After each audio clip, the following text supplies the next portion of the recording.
Magandang araw. Ito yung proyekto natin, Almaguer. So, andito tayo ngayon para sa isang bagay. I-check ko itong proyekto natin. Inayos ko na kanina, pinakita ko na kung ano yung tama. Tapos, pinaayos ko na kaagad. Habang nandito ako, gusto ko makita ko, nagalaw na. Kasi, from floor tile, palitan ng pintura sa wall, tapos ceiling na. Ayan, pinalitan na natin or nilagyan na natin ng ceiling. So, dito na nagsisimula yung problema.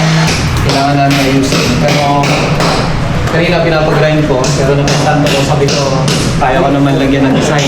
So, beyond that, kahit na may mga problema, kahit na may mga lumabas na sabihin na natin, sablay, hindi naman lahat kasi ng bagay, kahit na sinasabi ko na ganito para maging okay, perfecto, meron at meron pa rin makakalusot.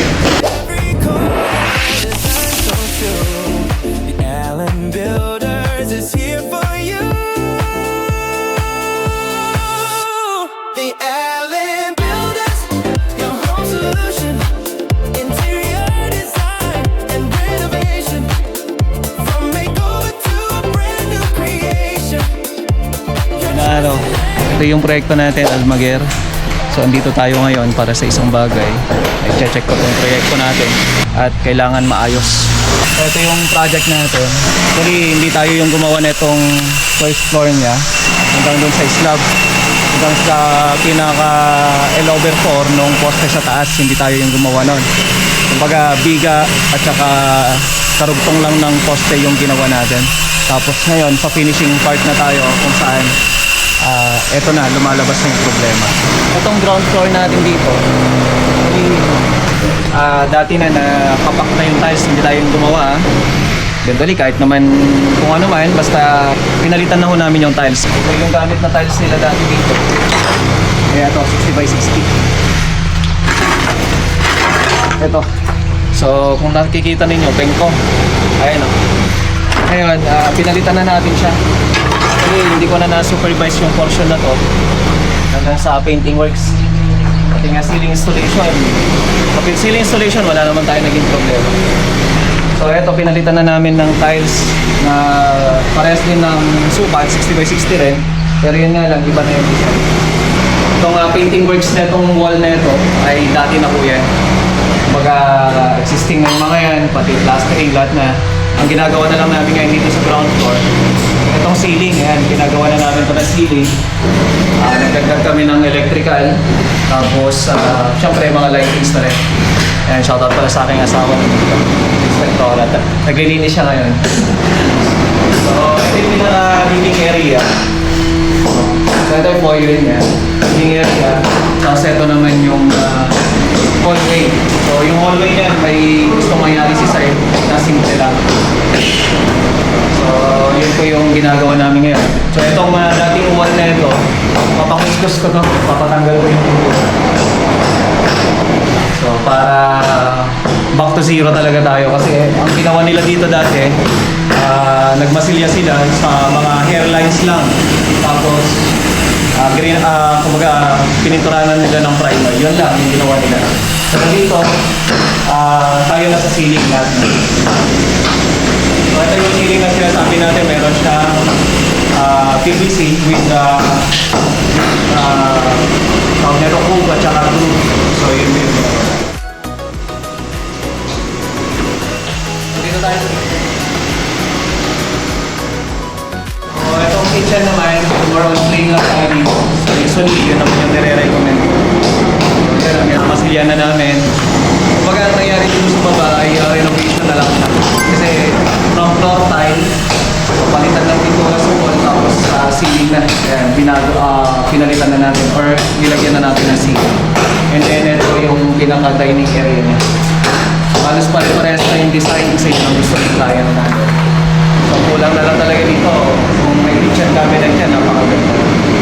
So yan, yun yung disipado na yan. Nakasali din naman siya nakasali. Kumbaga problema na lumabas na kapre yung fault na ako pa rin. Kasalanan ko pa rin. So tara, tayo pa. So dito na nagsisimula yung problema. Dati na kasi may palitada to. Ngayon itong portion na to, di ko alam kung ano yung kwento, So ito yung isang problema na kailangan namin ayusin. Pero kanina pinapag-grind ko, pero napuntahan ko, sabi ko, kaya ko naman lagyan ng design. So gagawin ko na lang dito. Ayun, nabakan nyo na lang kasi yan, ipapadraft ko pa agad yung kanyang design sa 3D para makita dito. So ang gagawin na lang namin dito, yung hidden door na lang namin para matakpan na yung tama. So yun na yung isang problema. Ang problema kasi dito yung palitada niya. So bali, kung nagpalitada dito, hindi ko na nakita. No? So ito kasi yung natapos na ito. Hanggang dito lang yung poste niya, 16, tapos dinugtungan na lang natin. So sa ngayon, yun na yung mga lumalabas sa problema ngayon na kailangan namin ayusin.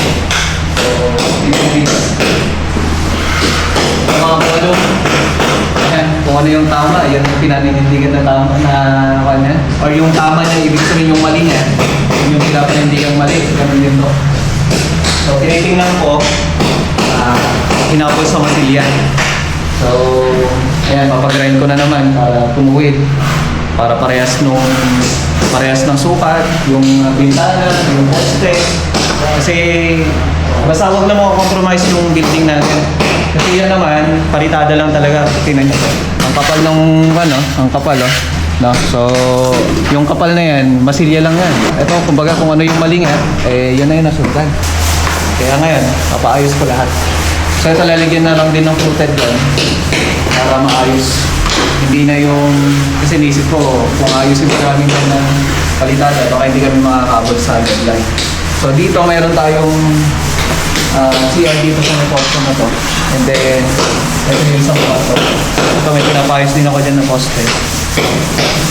Dito naman, minimal lang naman na dito. Habol lang naman ng konting masilya. Then, okay. So, isang bagay lang naman kasi dito yung, kumbaga ko yung tindig at saka tuwid ng mga bawat kanto, bawat gilid ng proyekto. So, yun yung gusto kong mapalabas dito para at least maayos lahat. So, beyond that, kahit na may mga problema, kahit na may mga lumabas na mga, sabihin na natin, sablay, hindi naman lahat kasi ng bagay, kahit na sinasabi ko na ganito para maging okay, perfecto, meron at meron pa rin makakalusot. So, kaya nga may kailangan mag-supervise, kailangan mag-ganito, titingin talaga para ma-monitor na tama o hindi yung ginagawa. So, ngayon, sabi ko kanina, kasalanan ko, so ayusin natin lahat. So, kanina, pinayos ko na ang pilas ko lang para at least magamot na yung problema. So, kasi papadraft ko para visualize yung target natin na yun, pwede palang ayusin. So, Betalin, hindi siya ganong aware sa mga ganito kung ano yung problema, pero ako, para at least mafulfill ko kumbaga yung feeling na gusto ko maging maayos yung trabaho natin. Agad TV console ko. Yung portion na to, TV console, tapos yung parte na yan, ilalagay ng shelves dyan kung sakaling yun na yung papagawa ng client na. So, yun. At kung makikita nyo dyan, sa may drone shot, makikita nyo lang itong kasi yung pagbuwa. Okay, so hanggang dito na muna. Ayusin natin yung naging problema dito. Wala namang ibang sisisihin dito kundi ayusin na lang natin.